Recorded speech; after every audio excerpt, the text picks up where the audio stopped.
How's it going, YouTube? Hope you're having a good night, good day, wherever, whenever you're at. I have survived yet another round with the snowman, so to speak, in Missouri. Big fat monster weather system moved through the Midwestern U.S. yesterday into today and left behind a lot of white fluffy nonsense and some absolutely destroyed roads in its wake. Passed a lot of semi-trucks that were on their sides and or jackknifed on both the east and west corridors of I-70. Right now I'm about 20 minutes or so east of Kansas City in a truck stop that magically had some parking. So yay, go me, safely parked for the night, which is fantastic news because rather than trying to press closer to my receiver location where I'm delivering tomorrow, I decided it was better to go ahead and shut her down because, number one, I am very light. The total weight of my load is, I think, maybe 6,000 to 8,000 pounds. A couple pieces of equipment I'm bringing to I honestly do forget who's getting it. I just know it's someone who's going to get it, and they're going to get the right order. It's going to be great. But anyway, so the load's very light. It's industrial equipment, or equipment segments more accurately, I think. So yeah, very light. And the roads in Missouri are trashed, which is super fun. The state got hit in a variety of ways depending on how the storm moved and where the storm really deposited most of its snow. It seems like western Missouri near Kansas City got significantly more powder than central and eastern Missouri, which got more ice. At least if the road conditions I drove over today are any indicator. It took me just about 6.5 hours or so to traverse about 280 miles, which was just so much fun to deal with. And the reason I stopped rather than pressing on is because while driving on some clear pavement, I felt my drive axles get a little squirrely on me, and I figured, hey, look, that could be black ice. I better go ahead and find myself a place to shut her down for the night and just not end up in a ditch somewhere because I wanted to be Joe Cool and press. So, better part of valor, decided to go ahead and call it a day. Anyway, so that brings me on to the news. And the first thing I want to talk about, again, is to do with the protests in Ottawa, Canada. And this article on Fox News, the headline is Canadian Freedom Trucker Convoy Organizer Arrested in Ottawa. Let's see here. One of the key organizers of the Canadian Freedom Convoy protest has been arrested in Ottawa. The gentleman's arrest was announced during debate in the Parliament of Canada on Thursday. So a very interesting political move to announce someone's arrest there. But hey, well, you know, that's the kind of world we live in right now. The convoy leader, Mr. Chris Barber, is expected to face criminal charges according to the CBC. He has previously said in a press release, Mr. Barber said at least, that politicians have declined to engage in serious dialogue, which of course, depending on who you talk to or who you listen to, that is factually true. So, what does that mean for the trucker protest in Canada? Well, with Prime Minister Trudeau electing to invoke Canada's Emergencies Act, or Emergency Power Act, by itself not a very popular action by the Prime Minister, that is upped the game considerably and taken things more to a nuclear status as opposed to more of a tense standoff where people could walk away pretty easily versus, you know, sort of taking things all the way to the next level, as it were. So now that one leader has been arrested, there's a likelihood that more participants will be arrested, and then they'll actually bring in heavy wreckers and start moving trucks out, whether they want to move or not. So the next few days in Ottawa will be very telling, and that could also paint a picture for what could be happening in the U.S. because also, just another Emily is your personal writing assistant for clearing blasted advertisements. Anyway, the American version of the Freedom Convoy that is apparently not related to the People's Convoy, at least as far as I'm aware. Let's see here. Let me see if I can find what's going on here.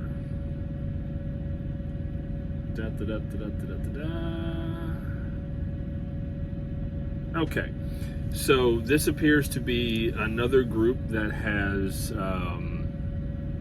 partnered with the Great American Patriot Project, which is going to start up a convoy slated to travel to Washington, D.C. next month. Routes for the convoys will start in Cleveland and Columbus, Ohio, and Fresno, California, and will end on March 6th in Washington. They will be met by a congressional welcome committee to discuss policy changes, according to organizers.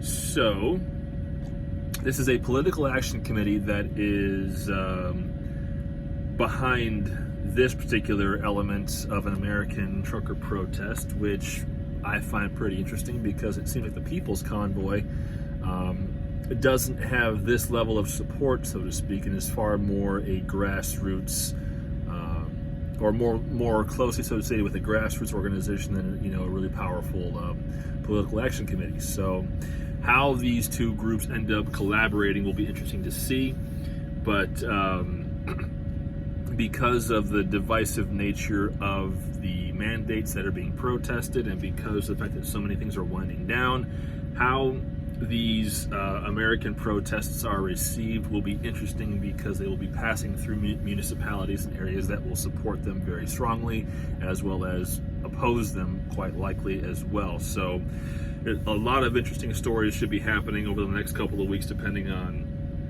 how everything shakes out with those emerging protest groups, and we will see, I suppose, just how it all shakes out. But again, as for me, if I do participate in any protests when it comes through the Chicago area, I will be doing so without my truck, just because it is not my name on the side of my truck, even though it is my truck.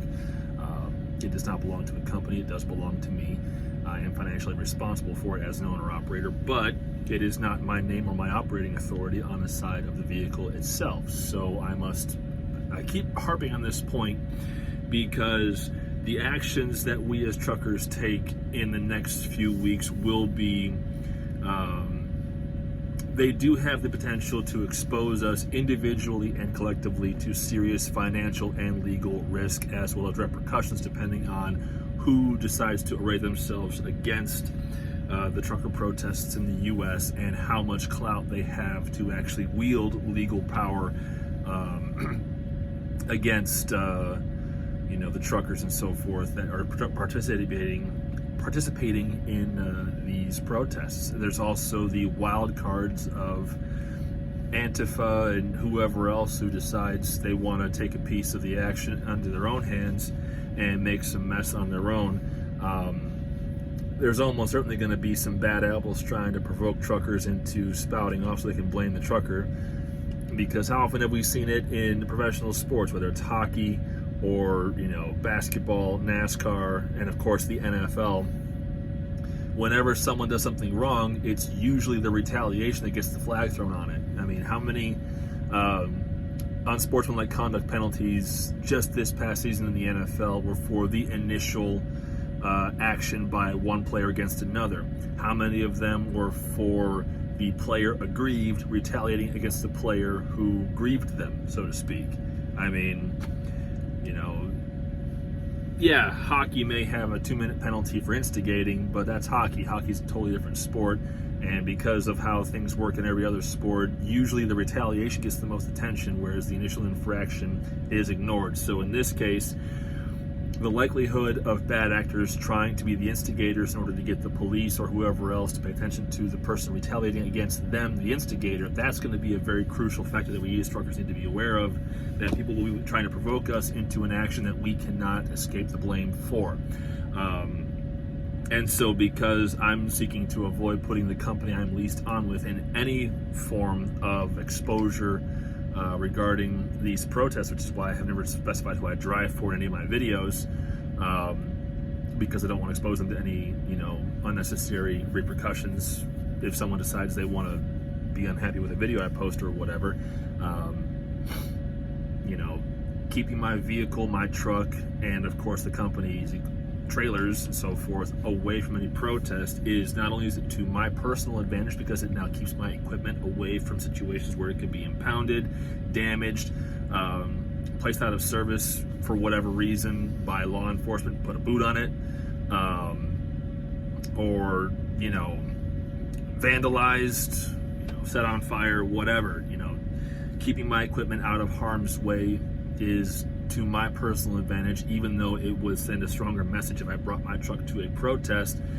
Pardon me. The reality is that how people protest in the U.S., there are so many more wild cards to take into account. The protests in Canada have been very Canadian, very polite, very organized. Everyone's going about their days still, despite the fact that these massive vehicles have been occupying a very classy portion of Ottawa for a long time. Yet they have not destroyed the city. They have not set things on fire.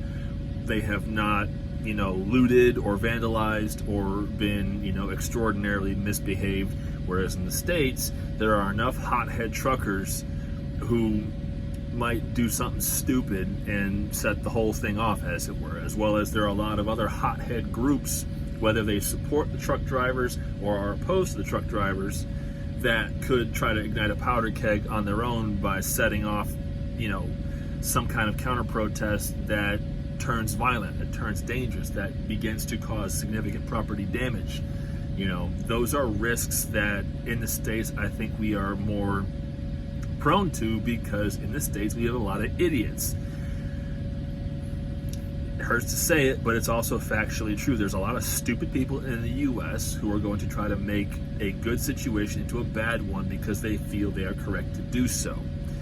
And that's going to be the biggest hurdle that any U.S. trucker protest will have to overcome, is the bad apples seeking to pervert the scenario and trash the message, so to speak. And how we, at all levels of participation, combat that is going to be crucial, because we can't just fight force with force. We can't fight fire with fire.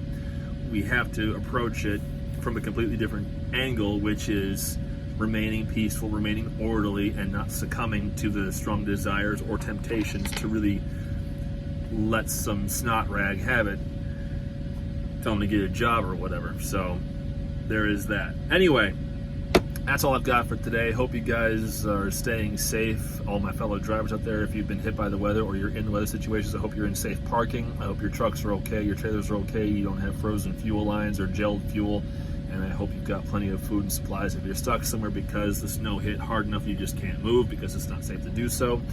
And I hope you have a great weekend. So thank you very much for watching, and I will see you down the road.